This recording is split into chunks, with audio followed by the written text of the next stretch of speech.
9월 30일 오늘 만나 성경 말씀은 사무엘하 7장 18절에서 24절까지의 말씀입니다. 다윗 왕이 여호와 앞에 들어가 앉아서 이르되 주 여호와여 나는 누구이오며 내 집은 무엇이기에 나를 여기까지 이르게 하셨나이까. 주 여호와여 주께서 이것을 오히려 적게 여기시고 또 종의 집에 있을 먼 장래의 일까지도 말씀하셨나이다. 주 여호와여 이것이 사람의 법이니이다. 주 여호와는 주의 종을 아시오니 다윗이 다시 주께 무슨 말씀을 하오리이까. 주의 말씀으로 말미암아 주의 뜻대로 이 모든 큰 일을 행하사 주의 종에게 알게 하셨나이다. 그런즉 주 여호와여 주는 위대하시니 이는 우리 귀로 들은 대로는 주와 같은 이가 없고 주 외에는 신이 없음이니이다. 땅의 어느 한 나라가 주의 백성 이스라엘과 같으리이까.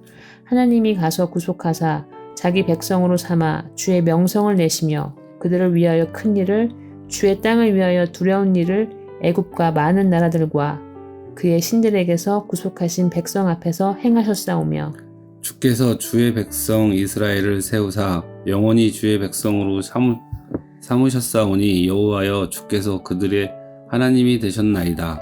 아멘. 오늘 만나로 만나주시는 하나님을 기대합니다.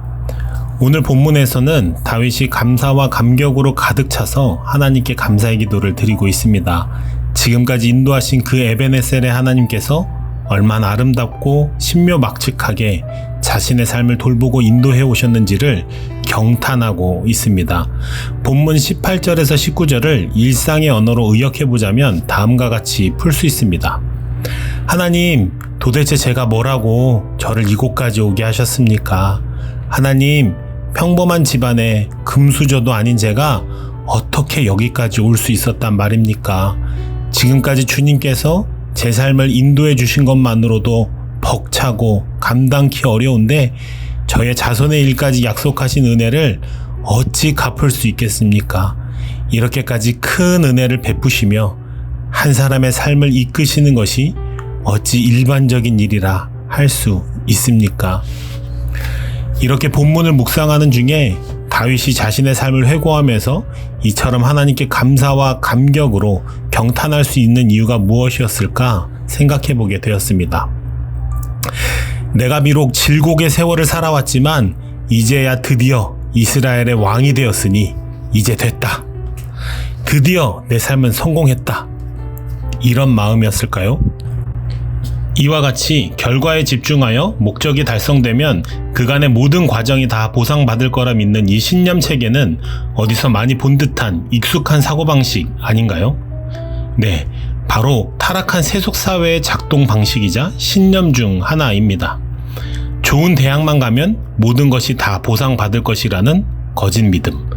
좋은 직장에 취업하면 모든 것이 다 보상받을 것이라는 속임. 제때에 결혼을 하고 가정을 꾸리면 이제 행복이 시작될 것이라는 착각. 안정되고 노후를 대비할 수 있는 집이 있으면 이제는 평안해지리라는 기만. 그리고 다시 내 자녀가 좋은 대학에 가면 행복해질 것이라는 무지와 미련으로 반복되는 타락한 세속사회의 속임입니다. 이러한 결과에 집중하고 목적이 그 과정과 수단을 보상하는 방식의 삶은 우리에게 주어진 오늘이라는 선물을 미래의 성취와 성공을 위해 소진시켜버립니다. 오늘의 가치와 의미는 미래의 성취 여부에 달려있게 됩니다. 그리고 그토록 바라고 애쓰던 목적이 달성되었다 하더라도 그 과정의 시간들이 의미있게 살아나지 않는다면 성취의 결과를 누리는 기쁨도 잠시, 다시 허무감을 잊기 위해 또 다음 목표를 향해 질주하게 되는 것이죠. 시인과 제목은 잘 모르실 수도 있지만 그 내용은 잘 알려진 나태주 시인의 풀꽃 1이라는 아주 짧은 시가 있습니다. 자세히 보아야 예쁘다. 오래 보아야 사랑스럽다. 너도 그렇다. 이런 시입니다. 결과에만 매달리며 질주하는 삶은 오늘을 아름답게 누리지 못하게 됩니다. 삶을 자세히 보지 못하게 합니다. 하루하루의 삶을 오래 보듯 각각의 오늘들을 소중하게 발견하지 못하게 됩니다. 다윗의 삶은 목적에만 초점이 맞춰져 있는 삶이 아니었습니다. 그가 가진 최고의 장점은 매 순간 바로 하나님께 나아가는 마음이었습니다.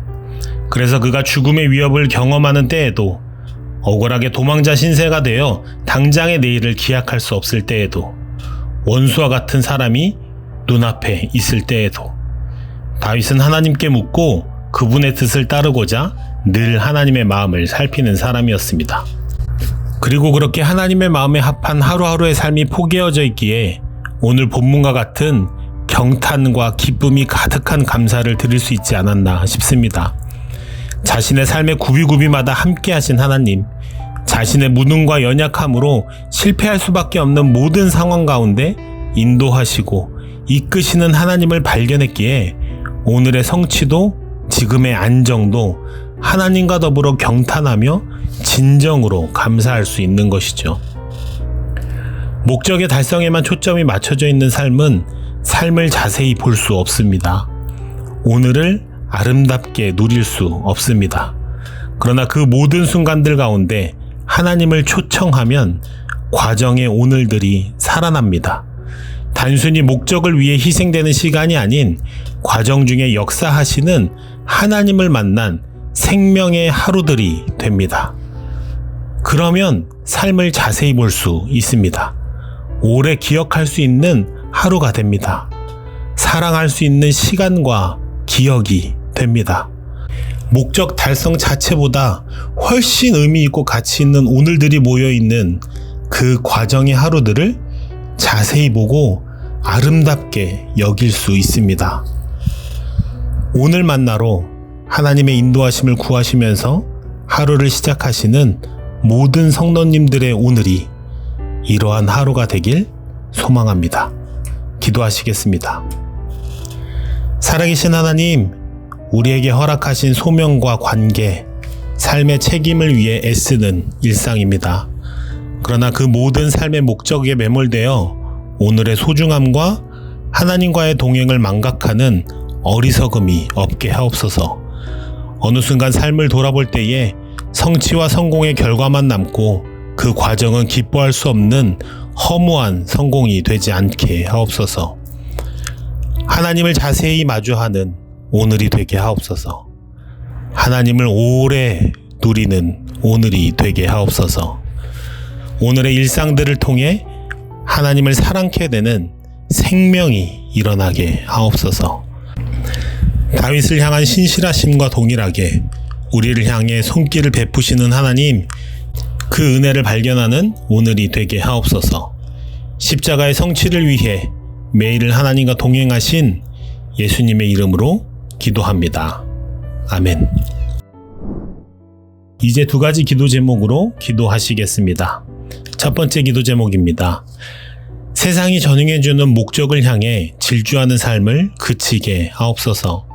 하나님이 허락하신 삶의 자리에서 성실하고 책임있는 삶을 살되 하나님과 동행함으로 목적 달성을 위해 오늘을 소진시키는 삶이 아니라 오늘의 승리와 동행이 목적이 되게 하시고 그러한 오늘들이 모여 소명을 이루는 부르심에 응답하는 우리 인생 되게 하옵소서. 두 번째 기도 제목입니다. 금요 예배, 주일 예배를 통해 하나님의 주인 되심이 온전히 드러나는 우리 교회 되게 하시고 습관이나 의무감 혹은 부담감으로 참석하는 것이 아니라 하나님을 향한 건강한 갈망으로 나아가는 우리 되게 하옵소서. 이 제목으로 기도하신 후에 개인 기도 하시겠습니다.